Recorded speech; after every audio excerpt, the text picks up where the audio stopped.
I still remember the chill that ran down my spine when I heard my father's voice on the answering machine for the first time in 5 years. "Sarah, it's Dad. We need to talk. Your mother and we're in trouble. We need your help. Family should help family, right? My name is Sarah Anderson, though I was Sarah Barrett for the first 22 years of my life. I'm 34 now, a business consultant with my own small but successful firm in Chicago, 1,000 miles away from the Connecticut suburb where I grew up. 5 years ago, I cut all ties with my parents after my 7-year-old daughter, Lily, died from a rare form of leukemia. 5 years of building a new life, channeling my grief into something meaningful through the foundation I started in Lily's name. 5 years of therapy, of slowly rebuilding my marriage to Michael after the strain of losing our only child nearly broke us both. 5 years of no birthday calls, no Christmas cards, no condolence messages. And now, out of nowhere, this voicemail. I sat at my kitchen island, coffee growing cold between my palms as I replayed the message. There was desperation in my father's voice that I'd never heard before. He sounded older, frailer than the commanding investment banker who had dominated my childhood. Part of me wanted to delete the message and block the number. Another part, the part that still woke up crying from dreams about Lily, couldn't help but wonder what crisis had finally forced Robert Barrett to swallow his pride. My finger hovered over the delete button. Family should help family. The irony of those words wasn't lost on me. Where was family when my 7-year-old daughter was fighting for her life? Where was family when Michael and I were selling everything we owned, working ourselves to exhaustion, and begging strangers online for help to afford Lily's last chance treatment? Where was family when my parents were dropping $300,000 on my sister Emma's fairy tale wedding instead of helping save their only grandchild's life? I closed my eyes and suddenly I was back in that hospital room, holding Lily's small hand as she slipped away, knowing that the treatment that might have saved her was happening in another hospital across the country, given to a child whose family could afford it. A treatment my parents could have easily paid for with what they spent on just the flowers for Emma's wedding. The memory hit me with such force that I nearly dropped my phone. The irony of their words, family should help. Family wasn't lost on me. Where was family when my 7-year-old daughter was fighting for her life? My upbringing in Fairfield County, Connecticut was what most would consider privileged. We lived in a sprawling colonial with a manicured lawn in one of those neighborhoods where people don't just have money, they have old money, or at least pretend to. My father, Robert Barrett, worked his way up to become a senior partner at an investment firm in Manhattan, commuting every day in his German luxury sedan. My mother, Diana, had briefly worked as an interior designer before I was born, but her real full-time job was maintaining our family's social standing. She served on charity boards, hosted dinner parties, and spent hours each week getting her hair and nails done at the right salons. From the outside, we were the perfect family, but perfection came with conditions. I learned early on that my parents' approval was directly tied to achievement and appearance. When I brought home an A-, my father would ask why it wasn't an A+. When I won second place in the science fair, my mother wondered aloud why I couldn't have put in a little more effort like the first-place winner. Then there was my younger sister, Emma. 3 years my junior, Emma had the kind of natural beauty and social grace that our mother valued above all else.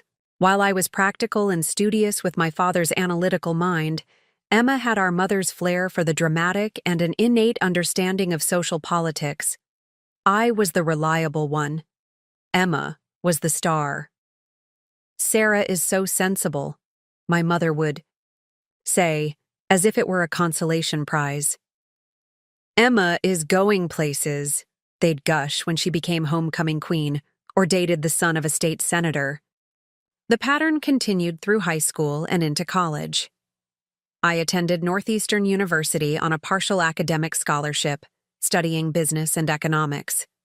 My parents had hoped I would choose somewhere more prestigious like my father's. Alma mater, Yale, but I wanted the urban experience of Boston. It was there, in my sophomore microeconomics class, that I met Michael Anderson. Michael wasn't from money. His father was a factory worker, and his mother taught elementary school in a small town in western Massachusetts. He was putting himself through college with a combination of scholarships, loans, and part-time jobs.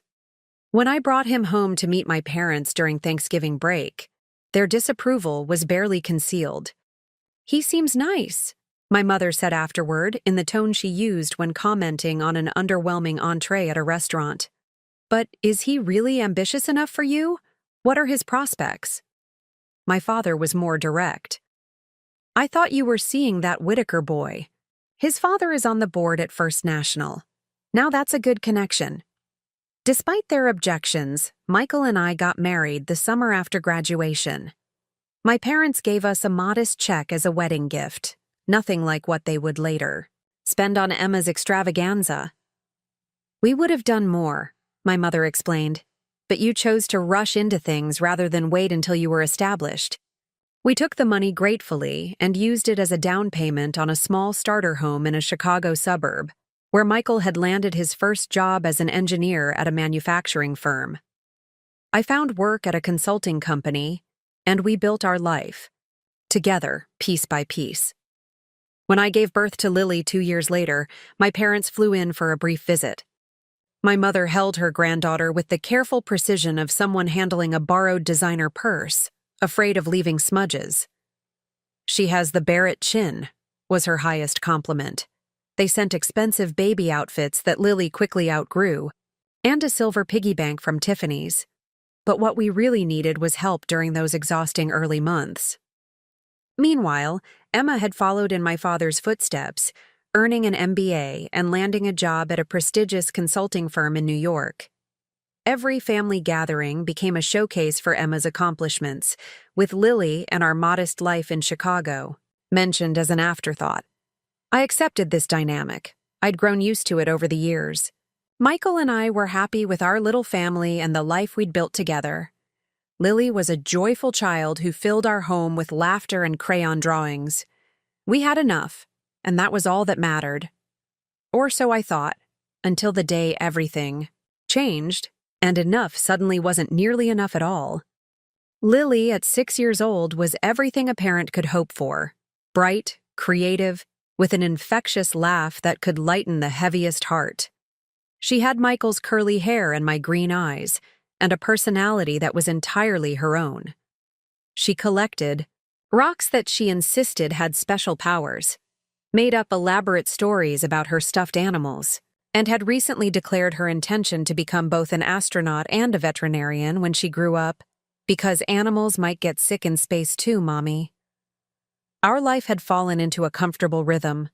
Michael had been promoted to project manager. I was doing well at my consulting firm, and we were even starting to put money aside for Lily's college fund, though that was still a distant concern. Then came the bruises. At first, we didn't worry much. Kids get bruises all the time, and Lily was an active child who loved climbing trees and racing around the playground. But these bruises appeared without explanation. Dark purple blooms on her pale skin. Then she started getting tired, taking naps again even though she'd outgrown them years before. "Probably just a growth spurt," I told Michael, but there was a worried crease between his eyebrows that matched my own internal concerns. When she developed a fever that wouldn't break for 3 days, we took her to her pediatrician. The doctor examined her carefully, then ordered blood tests with a careful neutrality that sent the first real chill of fear through me. The call came 2 days later, asking us to come in to discuss the results. No one asks you to come in for a discussion if everything is fine. Dr. Chen's office felt too small, too warm, as she explained that Lily's blood work showed abnormalities that concerned her. "I'm referring you to an oncologist at Children's Memorial," she said, and the word oncologist hit me like a physical blow. Cancer. They were talking about cancer. Michael gripped my hand so hard it hurt, but I welcomed the pain. It was something real to focus on while the rest of my world began to dissolve. The next 2 weeks were a blur of appointments, tests, and medical terminology that we struggled to understand. Acute lymphoblastic leukemia, but with an uncommon genetic mutation. That made Lily's case high risk. The oncologist, Dr. Patel, was kind but frank. "We'll start with aggressive chemotherapy right away," she told us. "Your insurance should cover most of the standard treatment protocol. Lily is young and otherwise healthy, which works in her favor."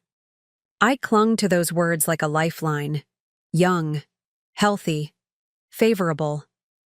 But there was something in Dr. Patel's expression, a shadow behind her professional optimism, that kept me from feeling relieved. We soon learned why. Lily's particular genetic mutation meant she had a higher risk of treatment resistance. If the standard protocols don't work, Dr. Patel explained during our third visit, there are experimental treatments we can consider. Some are in clinical trials, which means they might be partially covered, while others are still in the early approval stages. Michael asked the question I couldn't bring myself to voice. "And if we need those experimental treatments, what kind of costs are we looking at?" The figure Dr. Patel quoted made my stomach drop. Our insurance had lifetime maximums and exclusions for experimental procedures. The savings we'd proudly built up would barely make a dent. That night, after Lily had fallen asleep in her hospital bed covered in tubes and monitor wires, I called my parents. "Dad," I said, trying to keep my voice steady, "Lily is sick. Really sick. It's leukemia." There was a pause before he responded, and I could picture him processing the information in the analytical way he approached everything. "I'm very sorry to hear that, Sarah. What do the doctors say?" I explained Lily's diagnosis, the treatment plan, and the possibility that we might need to pursue options our insurance wouldn't cover. "We might need help," I finally said, hating how small my voice sounded. "Financially, I mean. Not right now. But if the first-line treatments don't work?" "Of course," my father said, his voice warming slightly. "Family helps family. Your mother and I will see what we can do. Let's wait and see how the initial treatments go, shall we?" No need to borrow trouble. I thanked him, feeling genuinely grateful for his response. It wasn't an outright commitment, but it was more than I had expected. Maybe Lily's illness would bridge the gap that had grown between us over the years. The next few months were a crash course in medical terminology, hospital routines, and managing work while spending as much time as possible at Lily's bedside. Michael and I took turns, one of us always with her while the other worked. We started selling things we didn't absolutely need. Michael's vintage motorcycle, my collection of first-edition books, the expensive camera equipment we'd bought for a photography hobby we no longer had time for. Every dollar went into what we called Lily's Fund, a separate account for medical expenses our insurance wouldn't cover. The initial chemotherapy seemed to be working. Lily lost her beautiful curls, but her spirit remained unbroken. She decorated her bald head with temporary tattoos and named her IV pole Mr. Stringy. Nurses adored her, and she collected beads of courage for every procedure she endured. For a while, we dared to hope. During this period, my parents called occasionally and sent a large bouquet of flowers to the hospital room. They visited once, briefly, bringing Lily a designer teddy bear that cost more than our monthly food budget. Emma sent cheerful texts, asking for updates, but explained that her demanding job made it difficult to visit from New York. Then came the email from Emma that would unwittingly set us on a collision course. Exciting news. Bradley proposed last night at Le Bernardin. Mom and Dad are thrilled. 4-carat ring, platinum band, planning for spring wedding at the Westfield Country Club. We'll be asking for your input since you're so practical. Lily can be a flower girl if she's feeling up to it by then. XOXO. Bradley Winters was everything my parents had once hoped I would look for in a husband. His family owned a successful real estate development company with properties across the East Coast. He had attended Princeton, then Harvard Business School, and now managed a hedge fund with assets in the billions. He was also charming, athletic, and photographed well for society pages. Emma had met him at a charity gala my mother had helped organize, and their courtship had been a whirlwind of exotic vacations and high-profile events. I was genuinely happy for my sister, though I couldn't help but notice the stark contrast between our lives. While Emma was being whisked away to St. Bart's on Bradley's family's private jet, Michael and I were calculating how many extra shifts he could take at work without collapsing from exhaustion. While Emma was selecting designer ensembles for her engagement photo shoot, I was washing the same 3 outfits I rotated for hospital stays, trying to save on laundry costs. I called to congratulate Emma, listening to her excitement about wedding, venues, and floral arrangements. "Mom and Dad are being so amazing," she gushed. "They're contributing $300,000 to the wedding. Bradley's parents are matching it, of course. It's going to be spectacular." $300,000. The number hit me like a physical blow. That was nearly twice what we needed for the experimental treatment Dr. Patel had mentioned as our backup plan if the standard protocols failed. I tried to keep my voice neutral as I wished Emma well and promised to help however I could, though we both knew my involvement would be limited given Lily's condition. After hanging up, I sat in the hospital corridor, trembling with a mixture of disbelief and rising anger. $300,000 for a one-day celebration, while my daughter fought for her life in a hospital bed just a few feet away. I told myself I was being unfair. Emma's wedding and Lily's illness were separate issues. My parents hadn't yet needed to help with Lily's medical expenses because the insurance was covering the standard treatments. Maybe they had separate funds set aside for emergencies. Maybe they would step up if and when we needed them. I didn't have to wait long to find out. 2 weeks after Emma's engagement announcement, Dr. Patel called us in for a meeting. Lily's EI. Cancer was proving resistant to the standard chemotherapy protocol. Her early positive response had plateaued, and new blood tests showed the cancer cells multiplying again. "We need to move to more aggressive options," Dr. Patel explained, her normally composed face showing genuine concern. "I'd like to try a newer immunotherapy treatment that's shown promising results for cases like Lily's." "Our insurance," Michael began. Dr. Patel nodded understandingly. "I've already checked. Your plan considers this treatment experimental. They won't cover it." She slid a paper across her desk with numbers that made my vision blur. The treatment would cost over $100,000, and we had nowhere near that amount despite our desperate saving and selling. "There are some patient assistance programs we can apply for," Dr. Patel continued. "But they have limited funds and many applicants. I don't want to give you false hope about that route." That night, after Lily had fallen asleep, Michael and I had a whispered conversation in the corner of her hospital room. "We need to talk to your parents," Michael said firmly. "They're spending $300,000 on a wedding. Surely they can help save their grandchild's life." I nodded, though anxiety twisted in my stomach. The next day, I called my father at his office, something I rarely did. His secretary put me through immediately when I said it was about Lily. "Dad," I said, once the pleasantries were out of the way, "the doctors say Lily's standard treatment isn't working. There's an immunotherapy option, but insurance won't cover it. We've sold everything we can and taken out loans, but we're still about $90,000 short." I paused, swallowing hard. We need help. Lily needs help. The silence on the other end stretched for several seconds. "I see," my father finally said, his voice taking on the formal tone he used for difficult business calls. "That's a substantial amount, Sarah. Your mother and I have just committed our available savings to Emma's wedding preparations. Contracts have been signed, deposits paid." I couldn't believe what I was hearing. "Dad, this is Lily's life we're talking about. Your granddaughter. Emma's wedding can be scaled back. People would understand." "It's not that simple," he replied, a defensive edge entering his voice. "We've made commitments. The Winters family has expectations. This wedding is important for your sister's future. Have you tried setting up one of those online fundraising pages? I've heard they can be quite successful for medical situations. My hand tightened around the phone until my knuckles turned white. You're suggesting I beg strangers on the internet, while you spend $300,000 on flowers and cake and champagne?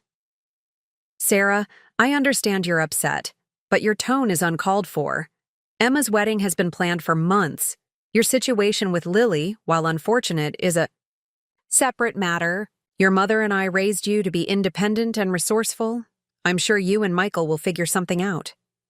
The conversation deteriorated from there into the first real argument I'd ever had with my father. I said things I'd held back for years about favoritism and conditional love. He responded with cold disappointment and reminders of all they had done for me over the years. We ended the call with nothing resolved, and I sat in the hospital cafeteria afterward, shaking with rage and disbelief. Michael found me there an hour later, his face grim as I recounted the conversation. "They're choosing a party over Lily's life," he said flatly, a quiet fury in his voice I'd never heard before. "I always knew they preferred Emma, but this is monstrous." That evening, as we watched Lily sleeping, her small body dwarfed. By the hospital bed, Michael asked the question that had been haunting me. "What do we tell her when she asks why Grandma and Grandpa don't visit anymore?" I had no answer. How could I explain to a 7-year-old that her grandparents had other financial priorities than keeping her alive? That weekend, while sitting beside Lily as she dozed through a children's movie, I scrolled through my mother's social media feed. There she was, beaming beside Emma at a high-end bridal salon, champagne flutes in hand. "Planning the wedding of the century for my beautiful daughter. Blessed Shidi, mother of the bride," read the caption. In another post, she shared photos of elaborate, floral centerpiece mock-ups. "Only the best for our Emma's special day." I clicked through photo after photo of venue tours, cake tastings, and designer dress fittings, each one a knife twist in my heart. Later that night, as Michael took over the hospital vigil, I lay awake in our half-empty home, plagued by self-doubt. Was I being selfish? Was I jealous of Emma's happiness during my time of crisis? Maybe I had no right to expect my parents to redirect funds they'd already committed to my sister.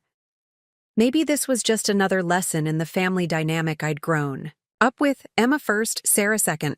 Lily not even on the list. By early December, Lily's condition had deteriorated despite the standard treatments. The cancer was proving stubborn, aggressive, and increasingly dangerous. Dr. Patel no longer bothered with reassuring smiles during our meetings.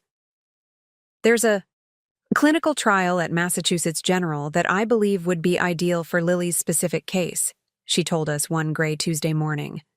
"It's a combination immunotherapy and targeted treatment approach that's showing a 60% success rate for cases similar to hers." Hope flared briefly until she continued. "The trial is technically open, but all the funded slots are filled. You would need to cover the treatment costs as a self-pay patient." The estimate she gave us was $175,000, a number so large it seemed almost abstract. Our insurance representative had already made it clear that the company considered the treatment investigational and wouldn't contribute a penny. We'd already mortgaged our house to its limit for the previous treatments. Michael had picked up night shifts at a warehouse in addition to his full-time engineering job. I was working remotely whenever possible, taking on extra consulting projects during the precious hours when Lily was sleeping or having treatments that required no family presence. We'd sold our second car, liquidated our modest retirement accounts despite the penalties, and maxed out our credit cards. The online fundraiser I had reluctantly created after my father's suggestion had raised just over $28,000, most from colleagues, neighbors, and a few of my college friends who had done well. Generous, but nowhere near enough. After a sleepless night of calculations and desperate brainstorming, I decided to try one more time with my parents. Not a phone call this time, but in person. I drove the 2 hours to their house on a Sunday afternoon when I knew they would be home after church. I'd called ahead, saying only that I needed to discuss something important about Lily. My mother answered the door in a cashmere sweater set, pearls at her throat despite it being a quiet day at home. "Sarah, darling," she said, air kissing my cheek. "You look exhausted. Are you getting enough sleep?" I followed her into the living room where my father sat reading the Wall Street Journal. The house looked different somehow, and it took me a moment to realize why. It was being subtly transformed for the upcoming holidays, but also for Emma's wedding planning. Folders of fabric swatches and photograph mock-ups covered the coffee table. A whiteboard calendar on the wall was filled with wedding-related appointments. And most jarring of all, in the center of the dining room table visible through the archway, stood an elaborate floral arrangement of white roses, lilies, and orchids, accented with crystal decorations that caught the winter sunlight. My mother caught me staring. "That's just a practice arrangement from the florist," she explained proudly. "For the reception tables, we're doing a winter wonderland theme, silver and white with crystal accents. Beautiful, isn't it?" I couldn't respond. Those flowers, that practice arrangement, probably cost more than a week of Lily's hospital stay. My father set aside his newspaper and nodded at me to sit. "How is Lily doing?" he asked, his tone suggesting we were discussing a minor illness like a cold or ear infection. I pulled out the folder I'd brought, containing Lily's medical reports, treatment summaries, and the information about the clinical trial at Mass General. I laid everything on the coffee table, pushing aside wedding swatches to make room. "Lily is dying," I said bluntly, watching them flinch at my directness. "The standard treatments aren't working. There's a trial treatment in Boston with a 60% success rate for her type of leukemia. It costs $175,000 that insurance won't cover. We've raised about a quarter of that. I'm here because I need your help to save your granddaughter's life." My father picked up the clinical trial information, scanning it with the same attention he might give to an investment prospectus. My mother fidgeted with her pearls, looking uncomfortable. "This is still experimental," my father noted, frowning at the paperwork. 60% isn't a guarantee." "It's better than the near 0% chance she has without it," I replied, struggling to keep my voice steady. "We've exhausted all covered treatments. This is her best hope." My father sighed, setting down the papers. "Sarah, your mother and I sympathize with your situation. Truly, we do. But we've already allocated our available funds. Emma's wedding is in 3 months. Contracts are signed. Deposits are non-refundable." "Are you telling me," I said slowly, each word deliberate, "that you're choosing flowers and cake over Lily's life?" "That's not fair, Sarah," my mother interjected, her voice taking on the wounded tone she used when feeling attacked. "We've already committed these funds. We can't just pull out now. The Winters family would be horrified. It would reflect poorly on Emma." "I don't care about reflections, Mother. I care about Lily being alive for her 8th birthday." "Everyone faces hardships," my father said firmly. "We raised you to be independent, Sarah. You've always been practical, resourceful. Perhaps there are alternative treatments? Something more affordable?" I stared at him in disbelief. "This isn't about buying a used car instead of a new one. There are no budget alternatives to saving my daughter's life." My mother stood suddenly. "I've been reading about holistic approaches," she offered brightly, moving to a bookshelf and pulling out a glossy hardcover. "This has wonderful information about nutrition and positive thinking for cancer patients.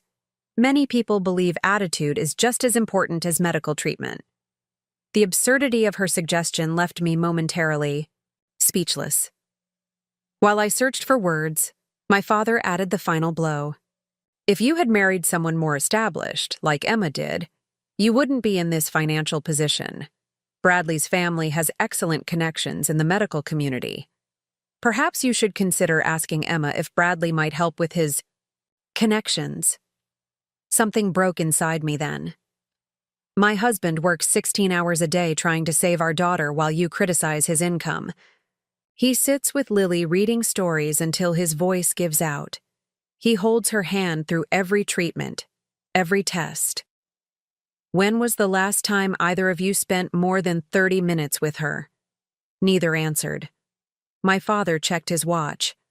My mother returned the useless book to the shelf. As I gathered my papers with shaking hands, the doorbell rang. My mother excused herself to answer it. She returned moments later, followed by a florist carrying yet another elaborate arrangement, even larger than the one on the dining table. Just put it in the sunroom, please, she instructed. That's where we'll be doing the gift display. The florist nodded and carefully carried the massive crystal vase through the house. How much? I asked quietly after he'd left. How much are you spending just on flowers for Emma's wedding? My mother looked uncomfortable but answered with a hint of pride. 30,000 for all the arrangements, bouquets, and decorative elements. The florist is very exclusive, usually books 2 years in advance, but he made an exception for us because of our connections with the country club. $30,000 in flowers that would wilt and die within days, while my daughter withered before my eyes for lack of treatment. I stood up, suddenly needing to escape before I said something unforgivable. Sarah, my father called as I reached the door. I hope you understand our position. Perhaps after the wedding, if there's anything left. I didn't hear the rest.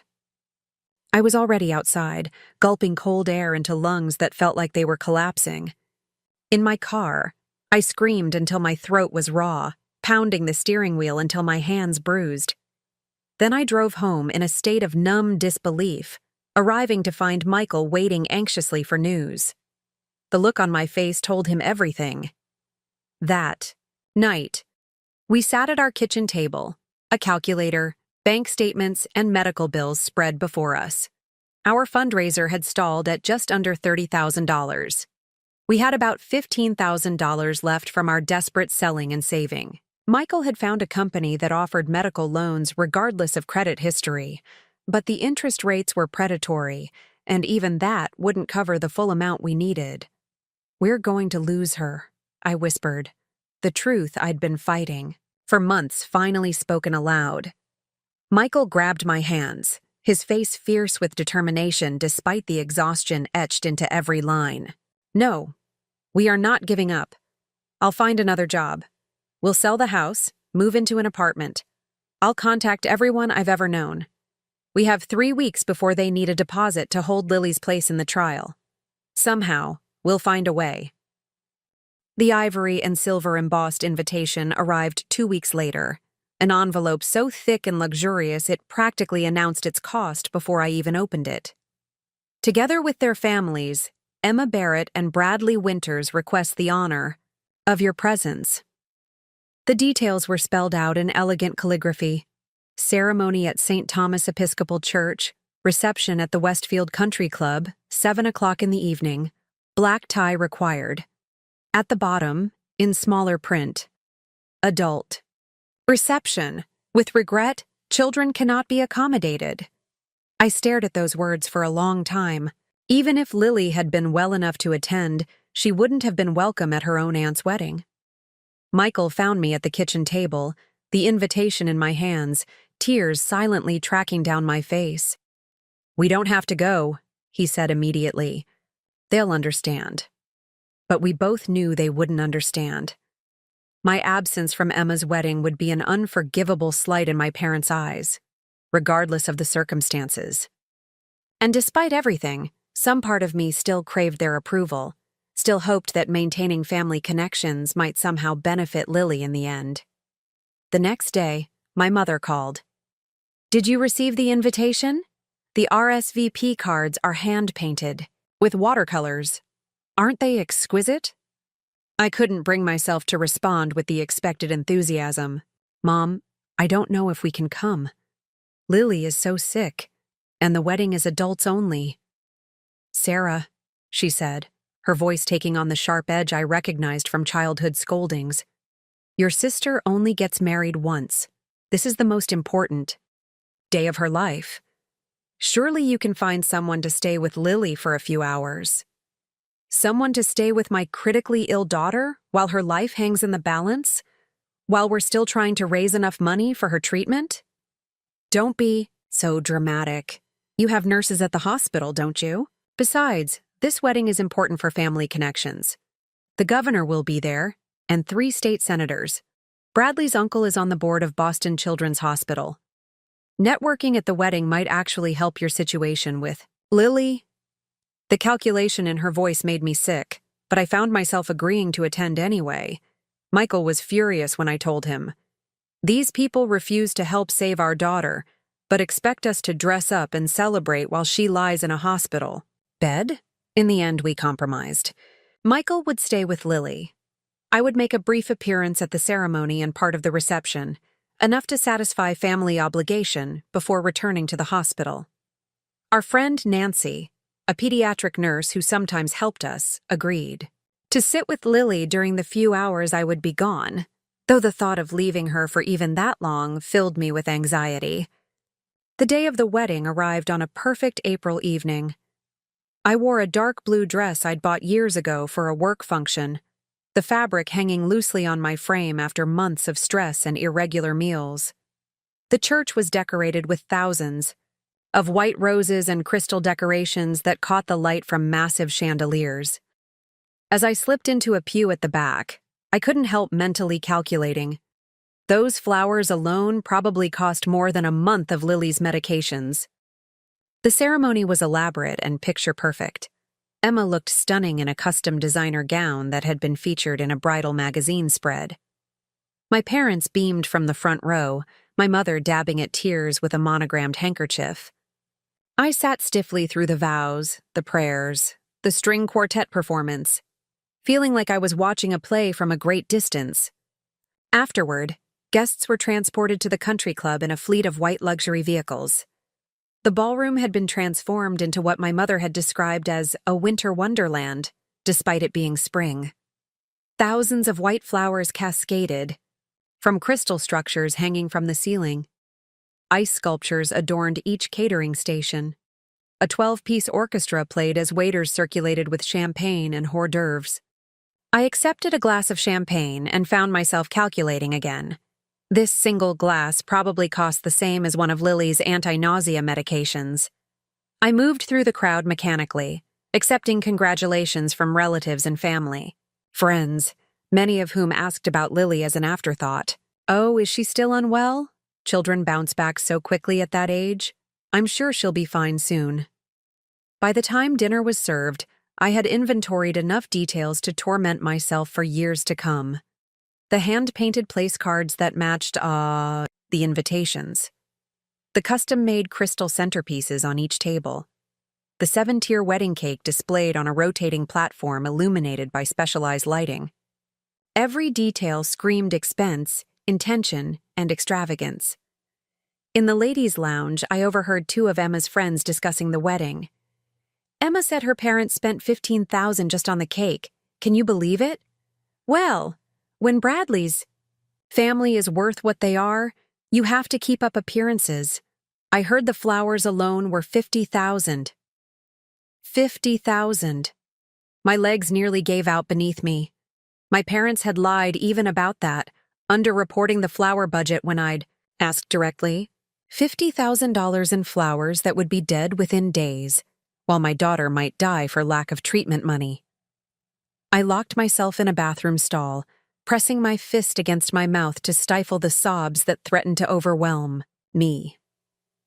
I had just regained my composure when my mother entered the lounge, probably sent to find me after my prolonged absence from the reception. "There you are," she said, adjusting her makeup in the mirror. "Emma's about to throw the bouquet. You should come back out." "Mom," I said, my voice barely above a whisper.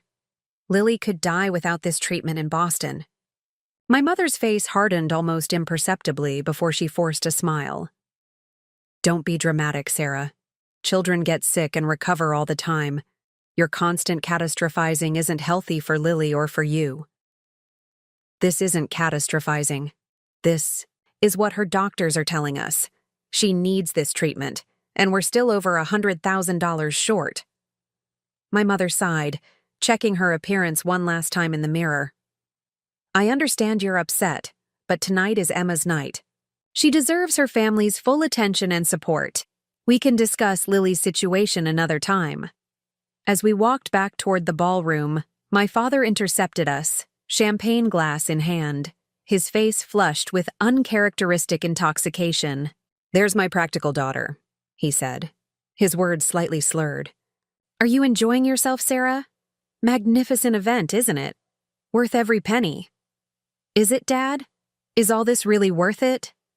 I gestured at the opulent surroundings. His expression darkened. "Now listen here. We've committed our savings to making this a perfect day for your sister. Not everyone gets to marry into a family like the Winters. This wedding is an investment in Emma's future. You should have planned better for emergencies. That's what responsible adults do."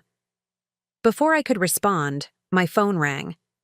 The hospital's number flashed on the screen, sending a bolt of fear through me. "I have to take this," I said, already moving toward the exit. "Sarah," my mother called after me, "the bouquet toss." I ignored her, hurrying outside to answer the call, my heart pounding with dread. "Mrs. Anderson?" The nurse's voice was tight with controlled urgency. "You need to come back to the hospital. Lily's taken a turn. Dr. Patel is here now, but—" She didn't need to finish. I was already running toward the parking lot, fumbling for my keys. The 20-minute drive to the hospital was a blur of red lights, horn blasts, and desperate prayers. I called Michael from the car, my words tumbling over each other in panic. "I'm on my way. What's happening?" His voice was strained almost beyond recognition. "Her fever spiked suddenly. They're saying sepsis, some kind of infection. They've got her on antibiotics, but—" He broke off, and I could hear the ragged edge of his breathing as he fought for control. "Just get here, Sarah. Please hurry." I abandoned my car in the emergency zone, threw my keys at the valet, and ran through the hospital corridors, my formal wedding heels clacking against the linoleum. When I reached Lily's room, the scene that greeted me turned my blood to ice. A team of medical staff surrounded her small bed. Machines beeped with urgent warnings. Dr. Patel was calling out orders while a nurse adjusted IV lines. Michael stood pressed against the wall, his face ashen with fear. Dr. Patel noticed me and stepped aside briefly. "Septic shock," she said quickly. "The cancer has compromised her immune system severely. We're doing everything we can with the resources we have." Those last words carried a weight I couldn't bear. Resources we have. Not all the resources that exist. Not the best possible care. Just what our finances and insurance could afford. After a harrowing hour, they stabilized her enough to transfer her to the PICU. Dr. Patel took Michael and me aside in a small consultation room, her face grave. "I'm not going to sugarcoat this," she said. "Lily's condition is critical. The cancer is advancing rapidly, and now this infection—" She paused, gathering herself. "There's a last resort treatment option. A specialized antibody therapy combined with targeted cellular treatment. It's only available at 3 hospitals in the country. It's had remarkable success in cases like Lily's, even at this late stage." Hope flared briefly. "Which hospital is closest?" Michael asked. "Boston Children's. They could take her immediately if we can arrange transport and payment. The treatment requires an upfront commitment." She named a figure that made my knees buckle. $200,000 on top of what we already owed. "How quickly would you need the payment?" I asked, my voice hollow. "For them to begin preparations tonight. The first treatment would start tomorrow morning." Michael and I exchanged a look of pure desperation. "We need a minute," I told Dr. Patel, who nodded and stepped out. As soon as the door closed, I said what we were both thinking. "My parents. One more try." I stepped into the hallway to make the call, my fingers trembling as I dialed. They would still be at the wedding reception, but this couldn't wait. My father answered on the 4th ring, the sound of orchestral music and laughter. In the background, "Sarah?" Where did you disappear to? Your mother is quite upset that you missed the bouquet toss. Dad, I cut in, my voice breaking. Lily is critical. She's developed sepsis. There's a treatment that could save her in Boston, but we need $200,000 by morning or she might not survive the night. There was a pause, and I heard him moving somewhere quieter, the background noise dimming. $200,000? By morning? That's impossible, Sarah. Banks aren't even open. You have that much in your investment accounts. I know you. Do. You could wire it with a phone call. Another pause. Sarah, we just can't afford to help right now after the wedding. We've depleted our liquid assets. Everything else is tied up in investments that can't be touched without penalties. I heard the distinctive sound of champagne being poured in the background. Have you tried applying for charity care? Many hospitals have funds for cases like this. Something inside me shattered at that moment. My child was dying while my father sipped champagne at a $500,000 wedding and suggested I apply for charity. She's your granddaughter, I whispered. Does that mean nothing to you? Of course it does, he replied, sounding genuinely wounded. But you're asking the impossible. We've made financial commitments. We can't just pull money out of thin air. You pulled $300,000 out of thin air for Emma's wedding. $50,000 for flowers alone. That's different. Those funds were planned and allocated over time. And Lily's life isn't worth the same planning? The same allocation? A long silence followed. Finally, my father said, I need to get back to the reception. The father-daughter dance is coming up. We'll talk tomorrow when everyone's calmer. The line went dead. I stood in the sterile hospital hallway, phone clutched in my hand, the full magnitude of my parents' betrayal finally, irrevocably clear. They had made their choice. Flowers over Lily, appearances over their granddaughters. Life. Social standing over everything that should matter. I returned to Michael and simply shook my head. The hope in his eyes died. We spent that night at Lily's bedside, watching her struggle for each breath, her small body fighting with everything it had. The nurses, knowing the situation, bent rules to allow us both to stay, bringing us coffee and kind words that did nothing, to ease our despair. Lily drifted in and out of consciousness. During one lucid moment, she gripped my hand with surprising strength. It's okay, Mommy, she whispered. I'm not scared. I tried to smile through my tears. You're the bravest person I know, Lily Bear. Will you be okay if I go see the stars? The ones in heaven? Her words sent a physical pain through my chest, so acute I could barely breathe. We want you to stay with us, I managed to say. We love you so much. She smiled, her eyes already drifting closed again. I know. I love you too. And Daddy. But I think the angels are calling me. Michael broke down then, silent sobs shaking his broad shoulders as he knelt beside the bed. We took turns through the night, one holding Lily's hand while the other stepped into the hallway to weep where she couldn't see. The doctors and nurses fought alongside her with everything modern medicine could offer. Everything except the one treatment that might have saved her. In the gray hours of early morning, Lily's body began to fail. Her organs, weakened by months of cancer and now overwhelmed by infection, started shutting down one by one. The medical team worked frantically, but there was a moment when Dr. Patel's eyes met mine across Lily's bed, and I knew. At 6:17 a.m., as the first light of dawn touched the hospital windows, Lily took her last breath. Michael and I were holding her hands, telling her how much we loved her, how proud we were of her courage. Then she was gone, and the room filled with a silence so profound it seemed to swallow the world. The doctors and nurses stepped back, giving us space for our first moments of this new, unthinkable reality. I climbed onto the small bed, cradling Lily's body, unable to accept that the warm, vibrant child who had been the center of our universe was no longer there. Michael wrapped his arms around both of us, his tears falling into Lily's hair. Time lost all meaning. I don't know how long we stayed that way before the gentle necessity of hospital protocols required us to let her go. The next hours passed, in a fog of paperwork, decisions, and phone calls I couldn't bear to make but somehow did. Nancy arrived, having heard the news from the night nurse, and took over notifying close friends. I couldn't bring myself to call my parents yet. I wasn't sure I would ever speak to them again. But they arrived at the hospital shortly after noon, still dressed in their formal attire from the wedding, looking exhausted and disheveled. My mother's mascara was smudged, my father's bow tie hanging undone around his neck. We came as soon as the reception ended, my mother said, reaching for me.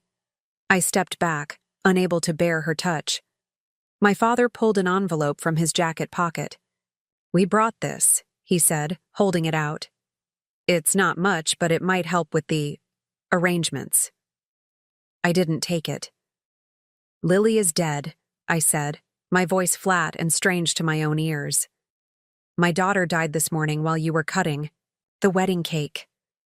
"Sarah, please," my mother began, tears filling her eyes. "We didn't know it was this serious. You've been saying she was in danger for months."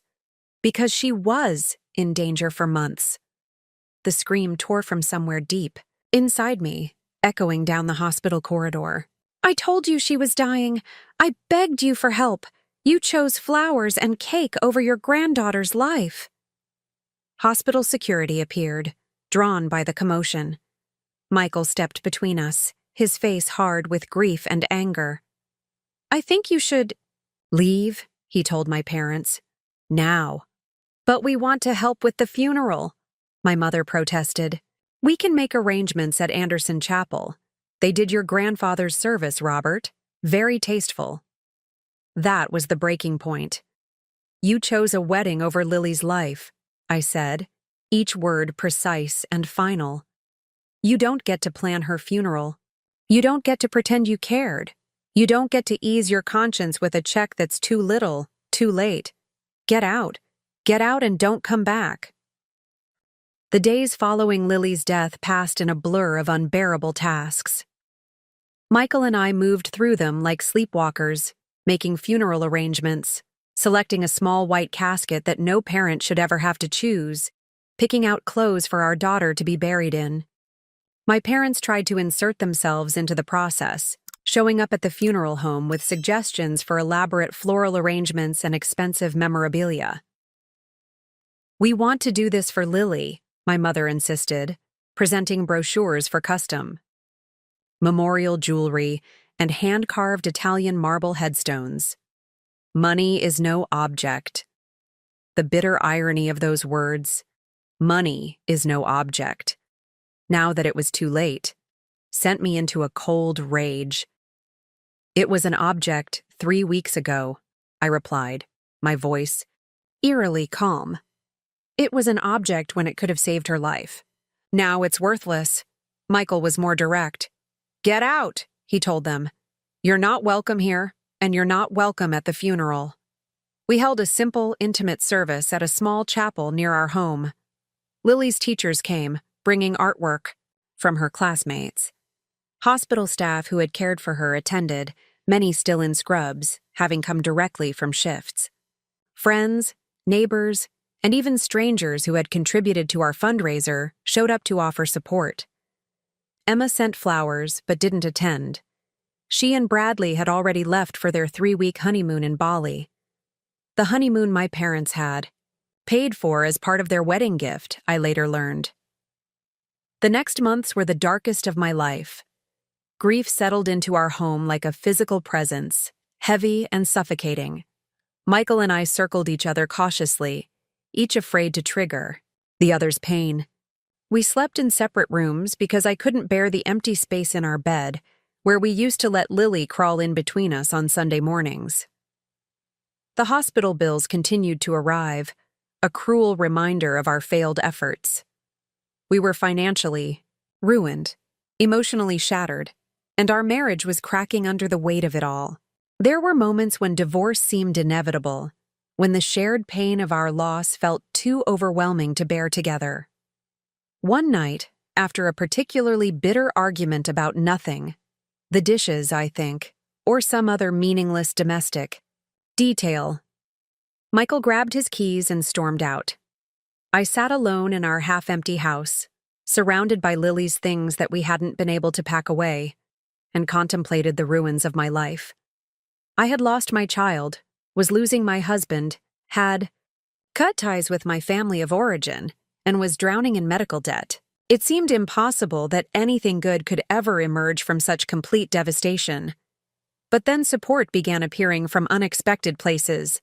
My boss arranged for extended leave and started a separate collection among colleagues to help with our bills. Lily's primary school held a memorial fundraiser that covered 3 months of our mortgage. The nurses from the oncology floor formed a meal train, ensuring we had home-cooked food delivered every evening for weeks.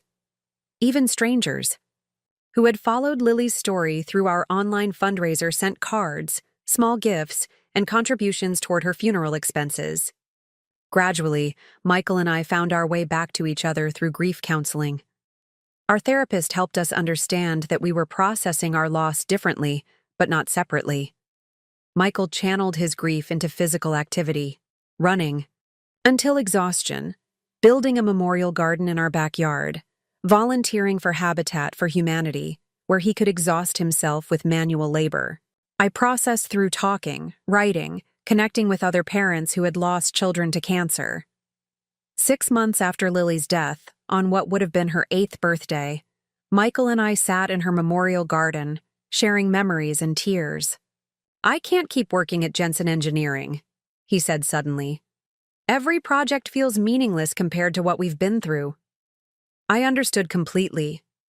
My own corporate consulting work felt hollow, a pursuit of profit that seemed obscene, after watching my daughter die because treatment was too expensive. "What if we did something different?" I suggested. "Something that would give this pain some purpose?" The idea for Lily's Light Foundation was born that night. Using my business background and Michael's engineering skills, we began creating a nonprofit organization dedicated to helping families cover the costs of experimental treatments for children with cancer. We started small, working from our dining room table with a single laptop. Our first fundraiser was a community garage sale where we sold most of our remaining possessions. We didn't need them anymore. Our lives had been permanently simplified by loss. The foundation grew slowly but steadily over the next 3 years. I quit my corporate job to run it full-time. Michael reduced his engineering work to part-time and handled the technical and logistical aspects of the foundation. We moved from direct financial assistance to also providing navigation services, helping families understand insurance appeals, medical billing, and assistance programs.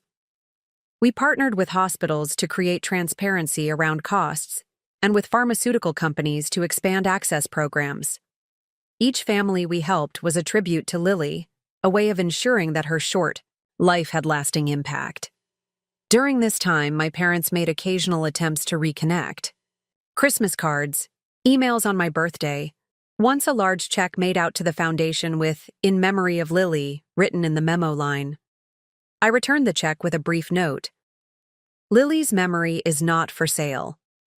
Emma reached out several times, her messages increasingly strained as she tried to bridge the unbridgeable divide between us. "I miss you," she wrote in one email. "I understand why you're angry with Mom and Dad, but I'm still your sister. Can we at least talk?" I couldn't bring myself to respond. In my mind, Emma was inextricably linked to the wedding that had consumed my parents' resources while Lily was dying. It wasn't rational. Emma hadn't denied Lily treatment, but grief isn't rational. My nightmares often featured wedding flowers transforming into hospital machines, champagne flutes filling with the medications Lily had needed. As the 3rd anniversary of Lily's death approached, Michael and I made a major decision. The foundation had grown enough to need actual office space, and we had both come to associate our house with too many painful memories.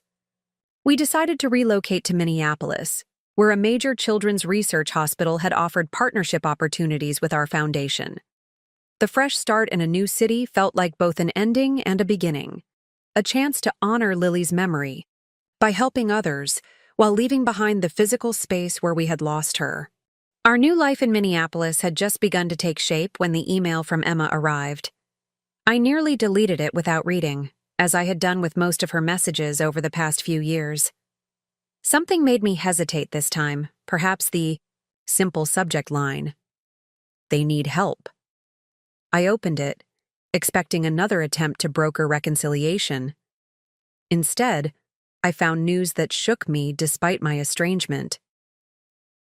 I don't know if you're reading these emails anymore, Emma wrote, but I felt, you should know what's happening. Dad's investment firm collapsed 6 months ago. It turns out he'd been making increasingly risky investments trying to recover losses from the 2008 crash that he never fully disclosed to anyone. There's an SEC investigation, though they don't think it was fraud, just terrible judgment. They've had to sell the house and most of their possessions. Mom's social circle has completely abandoned them now that they can't host events or contribute to fundraisers. Then last month, Dad had a heart attack. Not fatal, but serious enough to require bypass surgery. Their health insurance turned out to be much worse than they thought. All those years of Dad handling the finances, and he'd been cutting corners there too, apparently. Mom has developed severe anxiety and is on multiple medications. They're living in a small apartment in New Haven now and facing eviction because they can't make rent. I've tried to help, but I'm in the middle of divorce proceedings with Bradley. His prenup was ironclad, and I'm fighting for anything I can get. I know what they did or didn't do for Lily. I'm not asking you to forgive them, but I thought you should know. I read the email 3 times, a storm of conflicting emotions rising within me. Part of me felt a dark satisfaction. Karma, justice, the universe balancing its scales. The parents who couldn't afford to save their granddaughter's life were now experiencing the terror of medical bills they couldn't pay, of treatments denied, of social rejection when money ran out.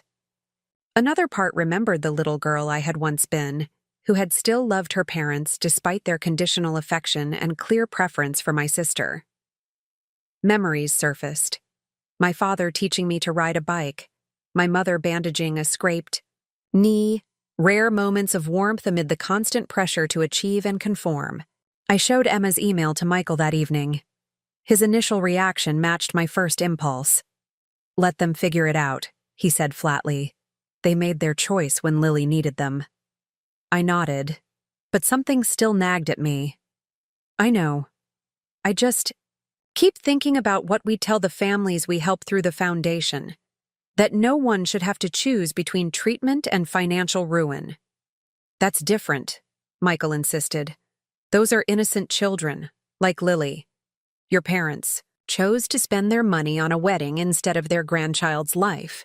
They deserve whatever happens to them. He was right, of course. My parents had made their choice with full information and clear understanding of the consequences. They had valued social status over Lily's life. Why should I care about their suffering now? 2 days later, my office phone rang with an unfamiliar Connecticut number. Something told me who it was before I answered. Sarah? My father's voice sounded old and frail, nothing like the confident financial advisor I remembered. It's Dad. I said nothing, waiting. I don't know if Emma told you what's happened to us. She did. Then you know we're in trouble. Serious trouble. He paused, and I heard a shaky breath. Your mother's not doing well. The anxiety, the medications, she can barely leave the apartment. The medical bills are overwhelming. We have nowhere else to turn. The irony of his situation wasn't lost on me. Here was the man who had told me to try fundraising online when Lily was dying, now calling me for financial help. What exactly are you asking for, Dad? We need a place to stay. The eviction notice came yesterday, and help with your mother's treatment. Her psychiatrist says she needs intensive therapy, but our insurance won't cover it. Then he said, the words that hit me like a physical blow. We have nowhere else to turn. Family should help family. Family should help family. The same words he had used when first promising to see what they could do for Lily, before choosing Emma's wedding instead. The same concept they had betrayed in the most fundamental way possible. "I'll need to think about this," I said, my voice tight with suppressed emotion. "I'll call you back." I hung up before he could respond. That night, Michael and I had the most difficult conversation of our post-Lily life. "They don't deserve your help," he said, anger evident in every line of his body. "After what they did, how can you even consider it?" "I'm not considering it. For them," I replied slowly, working through my own conflicted feelings. "I'm considering it for me, for who I want to be." "What does that mean?" "It means I don't want to be the person who denies medical care to someone who needs it, even them, especially when that's exactly what they did to Lily." Michael paced our living room, struggling with the same moral dilemma. "If we help them, it's like saying what they did was okay. It wasn't okay. It will never be okay." "No, it wasn't okay," I agreed. "And helping them doesn't forgive or excuse what they did. But refusing to help them when we can, doesn't that make us like them?" We talked through the night, arguing, crying, examining the wounds that had never fully healed. By morning, we had reached a decision that neither of us was entirely comfortable with, but that we both could live with. I couldn't sleep that night. Around 3 a.m., I found myself in the small room we had set up as a memorial space for Lily, with her photos, artwork, and favorite toys. "What should I do, Lily Bear?" I whispered to her smiling image. "They let you die. How can I possibly help them now?" In the silence, I felt rather than heard an answer.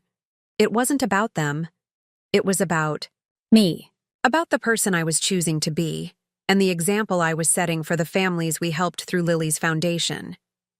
It was about breaking the cycle of prioritizing money and status over human lives. It was about being better than those who had failed us. As dawn broke, I reached a clarity that felt right, if not easy. My decision would define who I was, not who my parents had been. A week later, I met my parents at a cafe halfway between Minneapolis and Chicago, where Emma had driven them for the meeting.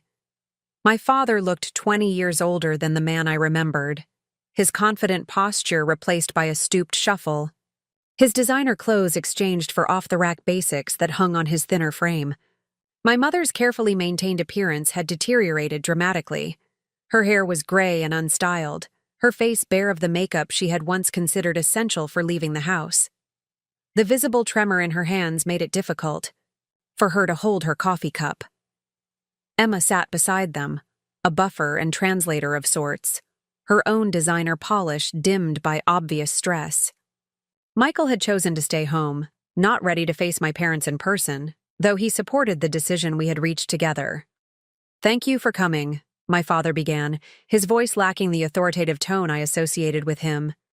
"We appreciate you being willing to hear us out." "Before we discuss anything," I said, "I need to say something." I took a deep breath, steadying myself. Lily died because she couldn't get a treatment that might have saved her, a treatment that cost less than you spent on flowers for Emma's wedding. I want to make sure you understand that fact completely before we go any further. My mother flinched as if slapped. My father's eyes dropped to the table. "We know," he said quietly. "Not a day passes that we don't think about it." "We were wrong," my mother added, her voice cracking. "Terribly, unforgivably wrong. We can't change what we did, though God knows I wish we could." "No, you can't change it," I agreed. "Lily is gone forever, but now you're in a similar position to where we were. You need medical care you can't afford, and you're turning to family for help, just like we did." The parallels weren't lost on any of us. Emma shifted uncomfortably but remained silent, watching the conversation unfold. "We don't deserve your help," my father said, surprising me with his directness. "If you tell us to leave right now, it would be no more than we've earned." That admission, the complete absence of the entitlement and justification I had expected, caught me off guard. My mother reached across the table, not quite touching me but extending her hand in supplication. "Before you decide, I need to tell you something. Something I've never told anyone, not even your father." She glanced at him nervously. My own parents were very poor. My father was an alcoholic who couldn't hold a job. We lived in a trailer park, moved constantly to avoid bill collectors. I was the girl with patched clothes and free lunch at school. This revelation stunned me. My mother had always presented herself as coming from respectable, if modest, means. When I met your father at college, on scholarship, I was desperate to escape that life, to never be poor or looked down on again. It became an obsession. She twisted her hands together. When Emma came along with her natural social skills and beauty, I pushed her toward the life I had always wanted. I invested everything in her marrying well, securing the status I never felt secure in. Tears slid down her face. I see now what that obsession cost us. Cost you. Cost Lily. My father broke his silence. I knew all that about your mother's background, but I never stopped her from pursuing status. I encouraged it, funded it, took pride in it. When Emma got engaged to Bradley, all I could see was the social and financial connection. I didn't stop to think about what really mattered. He looked directly at me for the first time. "Sarah, what we did was monstrous. I understand that now. Watching your mother struggle to get the psychiatric care she needs because of insurance limitations and cost, it's given me a clarity I wish I'd had when Lily was sick." I sat back, absorbing their words, searching their faces for signs of manipulation or insincerity. All I saw was genuine remorse and the humbling impact of their fall from privilege. "Here's what I can offer," I said finally. "The foundation will cover the costs of Mom's treatment. We have a program specifically for mental health support for families affected by medical crises, and you qualify." My mother's eyes widened in surprise.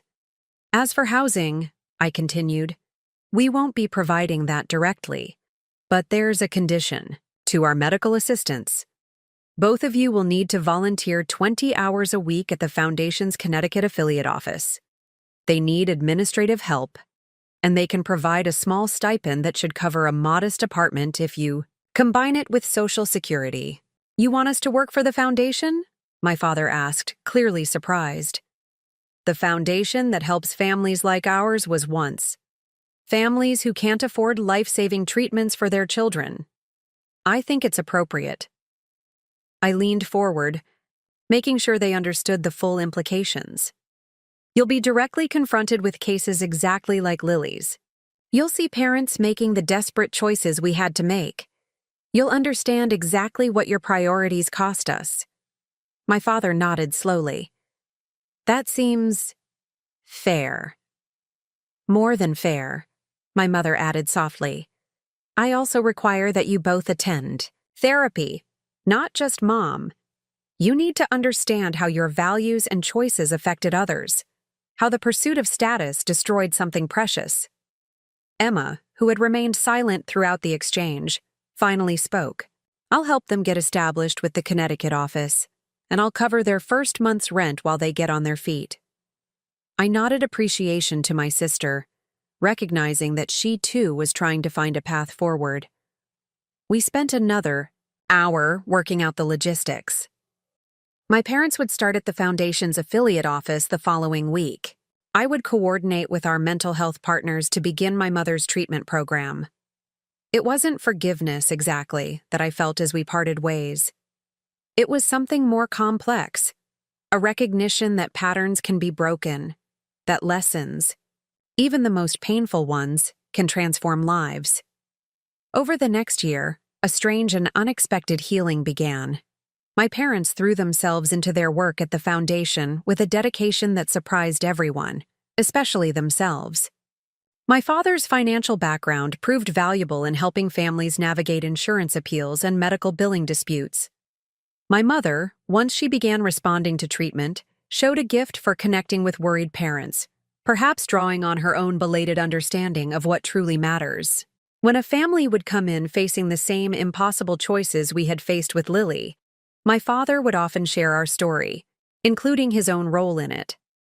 I was the grandfather who chose status over my granddaughter's life, he would tell them. Don't make the choices I made. Nothing, no wedding, no social standing, no material possession is worth what I lost. These admissions seemed to physically pain him each time, but he made them anyway, part of his own penance and healing. 3 years after that first cafe meeting, Lily's Light Foundation had helped over 500 families access treatments that would otherwise have been financially out of reach. We had successfully lobbied for legislative changes that became known as Lily's Law, requiring insurance companies to cover promising experimental treatments for children with life-threatening conditions. My relationship with my parents remained complicated. I would never fully trust them again, never completely heal from their betrayal of Lily. But watching them redirect their lives toward helping others in Lily's name gave me a peace I hadn't expected to find. At the Foundation's 5th anniversary gala, I stood at the podium addressing a room full of supporters, medical partners, and families we had helped. In the back row sat my parents, now humble Foundation employees rather than wealthy donors. My mother's hands still trembled, but her eyes were clear and present in a way they hadn't been in my childhood. My father's posture remained that of a man carrying a burden he knew would never lift, but who had found purpose in that weight. Family should help family, I said, echoing the words that had once caused me so much pain. When Lily was diagnosed, that's what we believed. That's what we counted on. When that system failed us, we discovered a larger truth. That family extends beyond blood. That strangers can show more compassion than relatives. That purpose can emerge from even the deepest loss. I looked directly at my parents as I concluded. Lily taught us that life isn't measured in dollars or social standing. It's measured in love given freely, in help offered without calculation, in prioritizing what truly matters. No child should die because treatment is too expensive. No parent should have to beg for their child's life. And no grandparent should ever have to live with the knowledge that they chose flowers over their grandchild's future. In the silence that followed, I saw my father wipe away tears, my mother reach for his hand. They would never be fully forgiven, not really, but they had found a way to honor Lily's memory through their work, to attempt some small atonement for what could never be undone. And I had found a way to channel my grief into something that helped others, to ensure that Lily's short life created ripples of change far beyond what we could have imagined. Family should help family. Now, finally, we all understood what that truly meant. Thank you for staying with me through this deeply personal story. If you've ever had to make impossible choices because of healthcare costs, or if you've experienced family betrayal when you needed support most, please share your experiences in the comments. How did you find healing afterward? What helped you rebuild your life? If you found this story meaningful, please consider subscribing to hear more stories about overcoming life's harshest challenges, and share with someone who might need to hear that even after the most devastating losses, purpose and meaning can still be found. Remember, true family is defined by actions, not blood. And sometimes the family we create through shared experiences is stronger than the one we're born into.